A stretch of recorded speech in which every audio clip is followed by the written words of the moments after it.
equivalent fractions.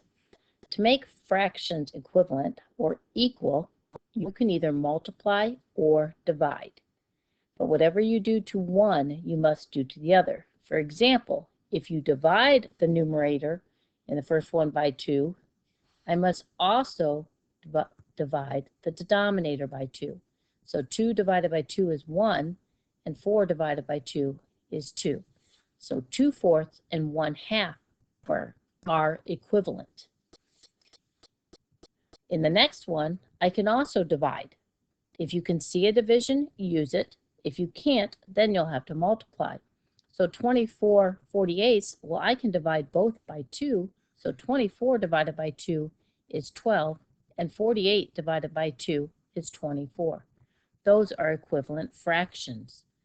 I could go ahead and divide them both by 4 if I needed to. If I divide 24 by 4, I get 6. If I divide 48 by 4, I get 12. All of those fractions are equal. Let's look down, though, at number 5. I don't see anything that I can divide by to get some equivalent fractions. Therefore, I'm going to need to multiply. So I would need to multiply both by 2. So if I multiply 4 by 2, I get 8. If I multiply 9 by 2, I get 18. So 4/9 is equal to 8/18. If I needed another one, I could multiply them both by 3. 4 times 3 is 12. 9 times 3 is 27. Those are equivalent. Why is multiplying or dividing the numerator and the denominator by the same non-zero number the same as multiplying or dividing the fraction by 1? That's because we are doing the exact same thing to each of the numerator and the denominator. I'm making them equal. I'm making them the same. And just like the number 1, anything I multiply by 1 is itself. Why wouldn't you use division to find an equivalent fraction of 7/15? Well, if you look, there is no common multiple or greatest common factor for 7 and 15. So I wouldn't have anything that I could divide by to get to them. I would have to multiply to make it bigger. So I would need to multiply both by 2, and I could say, well, this could be 14/30. But I couldn't divide and get smaller because they don't have any common factors. Let's look at this page. We have some fruit bars now that we're going to be working with. Let's see if I can get that on the entire page here for you. There we go. So we have Cassie, Colin, Manuel, Regina, and Jovan baked fruit bars in their family consumer science class. Each student cut their bars into different equal pieces. They all had the same amount, they just cut them different. For example, Cassie cut her lemon bars here into 1/3. And for Colin, he cut his apples into 1/4. And Manuel cut his strawberries into 1/5. Regina cut the raspberries into 1/6. And Jovan cut the peaches into 1/10. That means they cut them in that many parts. If we look at the following question, Cassie wants to trade some of her lemon bars for an equal portion of Regina's raspberry bars. Could she trade 1/3 of her bars for 2/6 of 2/6 of Regina's bars? Let's see. If I take 2 of Regina's bars and move them up to Cassie's bars, do they end up being the same size? So if I move them up here as carefully as I can, you can see that 2 of Regina's bars is the same as 1 of Cassie's bars. So yes, those would be equivalent fractions. What else could I do to make a fair trade? Well, I could trade 2/3 of Cassie's bars. That means 2 of her bars. And how many of Regina's bars would she have to give? Well, if I got to cover up 2/3 of them, I have to move these ones up as well. So it looks like I'm going to need 4. I can get it in there. It looks like I'm going to need 4 of Regina's bars to make them equivalent so that they would equal each other. There we go. So I would need 4 out of her 6 bars to make them equivalent. Another thing that I could do is I could trade completely. I could give them 3/3 or all. Cassie could give all of her lemon bars for all 6/6 of Regina's bars. Those are still equivalent fractions, even though I gave it all away. Let's look at another one. Now we have Colin wants to trade some of his apple bars for an equal portion of Jovan's peach bars. Describe all the fair trades we could make. Well, let's see what we could make for them. Colin had his divided up into 4 pieces, where Jovan has his divided up into 10 pieces. So let's start out and see what we can do. Let's see how many to make it equal. Well, if I move up one of Jovan's, another one, oops, I didn't quite cover it, but maybe if I go up half of them, it looks like half of them would cover. Pull this down a little bit, we could see it.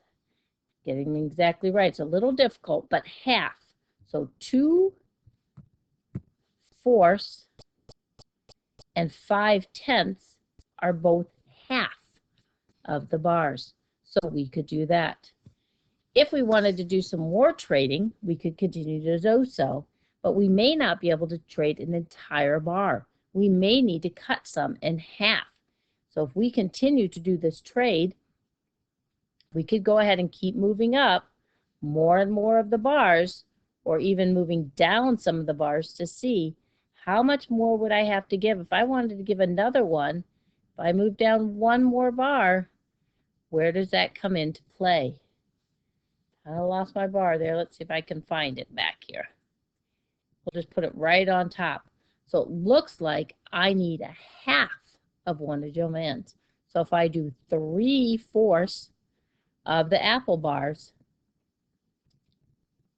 I would need to do 7.5, 7.5 of Jovan's peach bars.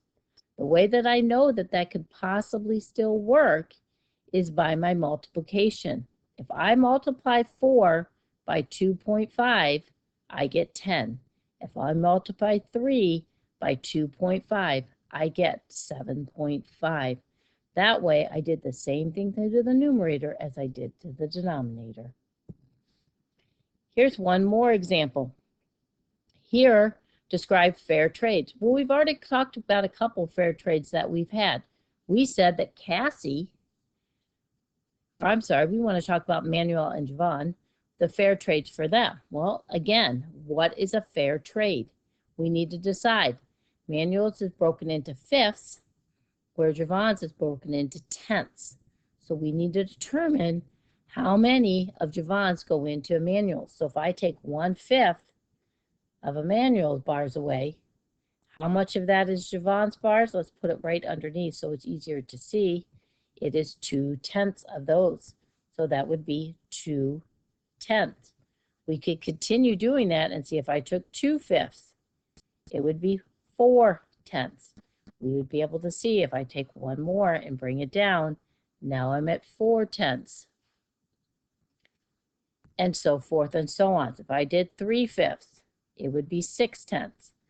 If I did 4/5, it would be 8/10. And if I took all 5/5 of it, I would have to take all of the other one, 10/10. And we can check those at any time. If I wanted to check 3/5 to see if it really equaled 6/10, I could say 3 times 2 gives me 6, and 5 times 2 gives me 10. That's the way I know they are equivalent. When you talk about doing some of them on whole bars, what are some fair trades? We already showed that Cassie and Regina could do a fair trade. I'm just going to abbreviate their names here. We also saw that Manuel and Jovan could do a fair trade of whole bars to whole bars. List some fractions of a fruit bar that is a fair trade for a half. Well, when we talk about 1/2, we're talking about half of something. So if I look at Colin's bars, which were apples, which are right here, there's 4 of them. Well, half would be 2 out of the 4. And if I look at Regina's bars right here that were broken into 6, I could say, well, half of 6 is 3, so that's 3/6. And if I look at Javon's bars on the bottom, the peach that was divided into tenths, I could say half of that is 5/10. All of those are equivalent fractions. I'm going to skip that for now. So when you talk about equivalent fractions, you have to talk about fractions that are equal. That means whatever I did to the numerator, I have to do to the denominator.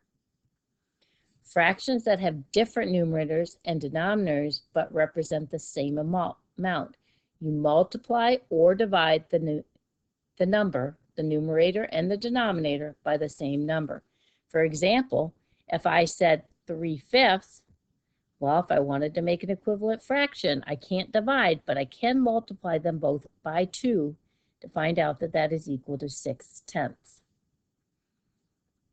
If I wanted to divide, say that I have 3/9, I could divide them both by 3 because 3 goes into both of them evenly and find out that that is the same as 1/3. Here's an argument that Athena gave to convince herself that she was doing the right things of making equivalent fractions. Her argument was simply that she divided both by 3 and determined that 6/9 was the same as 2/3. See if you can come up with your own reason.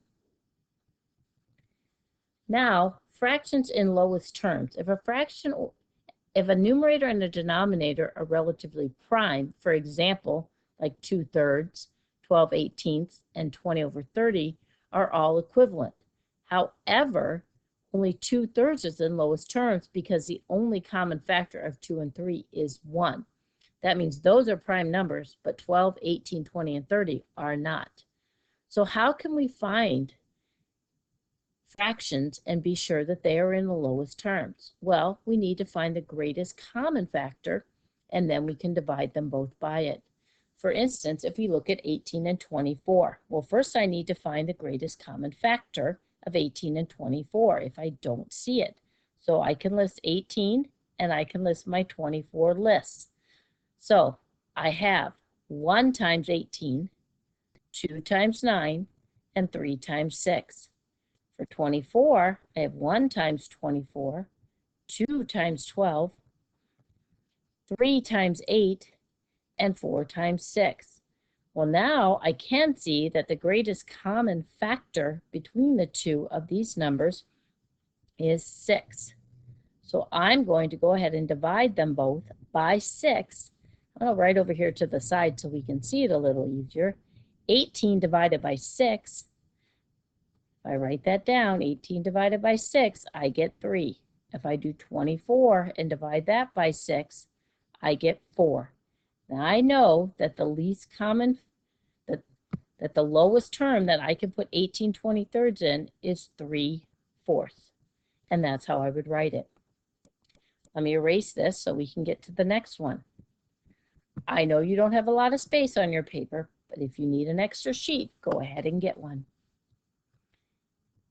Now let's look at 12 and 36. Again, let's find the greatest common factor of 12 and 36.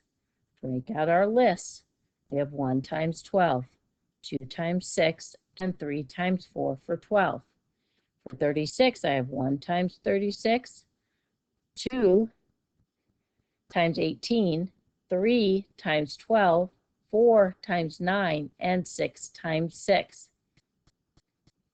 Now, what is the greatest common factor between the two? Well, you can see that here it is 12.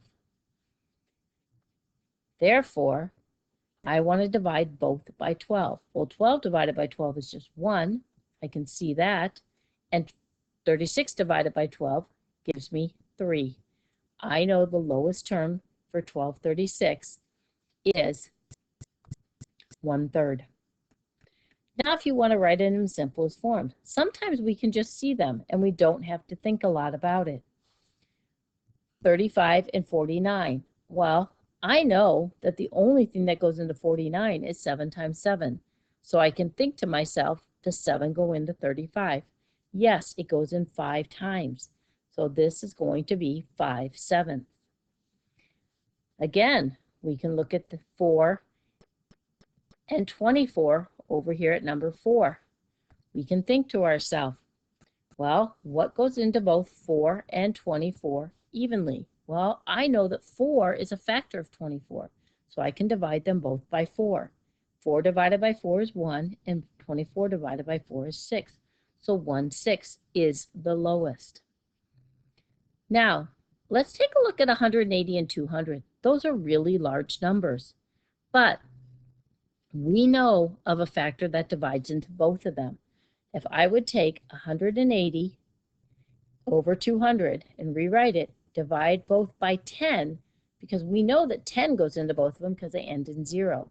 We end up 18 over 20. That is much easier to work with than 180 over 200. Now you can see that if you have 18 and 20, what is a factor that you can divide? You can list out the greatest common factors of 18 and 20. If I start listing them out over here, I see I have 1 times 18, 2 times 9, and 3 times 6. Or I have 1 times 20, 2 times 10, or 4 times 5. Again, I can see the greatest common factor here is 2. So divide both by 2 to come out with 9 over 10. That would be my fraction in lowest terms. Let's rewrite that 10 for you so you can see it. Do you understand how to change fractions into lowest terms? Now let's look down at number 2 just for a little extra reference here. Number 2 says, of the 36 students who went to the art museum, 18 had been there before. Let's circle our numbers. We're talking about 36 students, 18 had been there before. That's my information I need to make sure I know. What is the simplest form for a fraction of students on the trip who has been there before? Well, 18 is my part. Remember, fractions are always part to whole, and the whole number of students would be 36. This is what I want to reduce, and looking at what are the greatest common factor of 18 and 36. Again, if you don't know, make your list so that we can see. We have 18 and we have 36. Let's go ahead and find our factors. 1 times 18, 2 times 9, and 3 times 6. For 36, I have 1 times 36, 2 times 18, 3 times 12, 4 times 9, and 6 times 6. We can see that the greatest common factor that we have is 18. So we're going to divide them both by 18. I'm going to go ahead and go to the left this time just for space. Dividing 18 by 18 gives me 1. Dividing 18 by 36 by 18 gives me 2. So that is 1/2 of the students have been there before. We're going to go ahead and skip that one. Let's go ahead and look at some fractions here and see what we can do. We want to put them in lowest terms. That means, what is the greatest common factor of 9 and 18? If you know it, great. If you don't, make your list. Well, I know that 9 is half of 18, so I can go ahead and say that that is 1/2. Looking at 4/16, I also know that 4 times 4 gives me 16, so that has to be 1/4. I can divide them both by 4. 18 over 36, well, wait, we just did that one when we talked about the people who went on the field trip. So we know that that is also 1/2. Let's look down at a couple going forward. Let's look at 14 over 35. 14 over 35. Well, I'm not sure about those factors, so I'm going to make my list. And I know that 14 is 1 times 14 and 2 times 7. 35, I got 1 times 35. 2 doesn't work. 3 doesn't work. 4, no. 5 does. 5 times 7. 6 doesn't work, and I'm done since I've been to 7. I can see the greatest common factor is 7. So I'm going to divide them both by 7. 14 divided by 7 is 2, and 35 divided by 7 is 5. Go ahead and give the rest a try and see how you do.